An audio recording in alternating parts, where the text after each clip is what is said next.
People come on the show My 600 Pound Life to be able to live normally like they used to. Sometimes the patients listen and are really dedicated to actually getting healthy and losing weight, but others are just there making excuses and wasting everyone's time. You never know what to expect when watching the show because you'll be surprised when someone actually turns their life around for the better.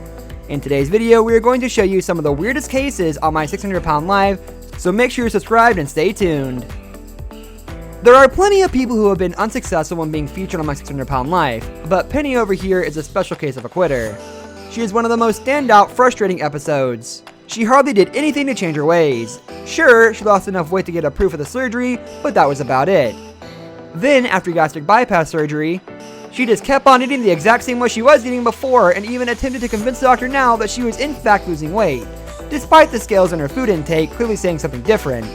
Penny keeps up her delusion all the way to the end, talking up how hard she's trying, her parenting skills, and her plans to improve in the future. But as we all know, unless Penny starts to make some real changes, things aren't going to change. Penny, hey, really, I try everything. I know. I don't know how I'm going to get across to you. It's very difficult living in a world where I've given you my life and put you as my earthly God. No matter what you say, the truth is in this gap. Okay? I know. Okay.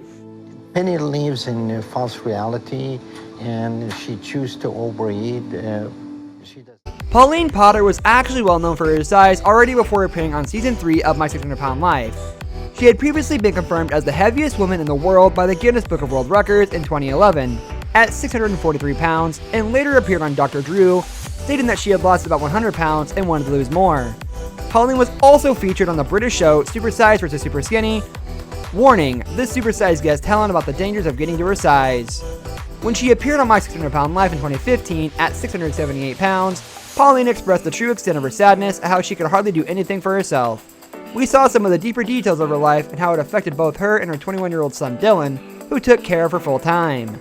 Despite seeming to have gotten nowhere, Pauline still claims to want to lose weight and have a normal life. She recognizes how much her weight hurts herself and her loved ones, but getting a control on her food habits after so many years is far from easy. Pauline says she's eating healthy, but she's not. She's eating whatever she likes and telling herself she's doing better.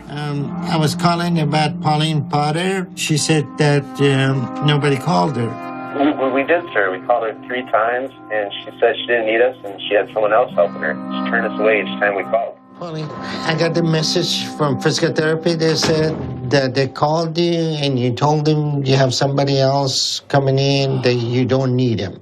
That was them?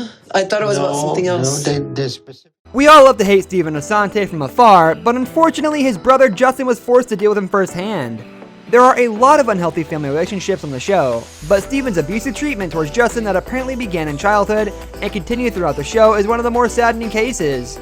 A bit of backstory, the brothers both turned to food at an early age to deal with the emotional neglect by their mother, and though their father is with them during much of their time on the show, their relationship with him isn't perfect either. Stephen's solo antics are also highly remembered for being pretty abnormal behavior, including the falling off the golf cart incident and riding to the hospital begging for his fix of painkillers only to get a harsh beatdown by Dr. Now. What might even be stranger is that Stephen is apparently married and living a normal quiet life now. On Justin's Reddit AMA, he responded to someone asking if the wedding was a fake, saying that Stephen did get married and that he doesn't bother him or their father anymore. Maybe not the perfect happily ever after for both the Santi brothers, but at least they're both living more normally than they were when we saw them on the show. I beat out of you for 18 years, Yeah, you did. You tried to draw me out of a car. You slammed my hand to the door. You punched me every single day. You grabbed me. That's why I get stampeded every day. And what did you do to me? I did not to you. In here every week, and every day you're calling to come in here. You're hoping you're gonna get your pain medicine. I told you, you are not gonna get any pain medicine. But after Stephen left, I noticed my painkillers they sent me home were gone. And he didn't care about what it would do to me. But it showed me he's always gonna go back to his old ways. That's all we have for today's video, guys. Thank you for watching. We hope to see you next time.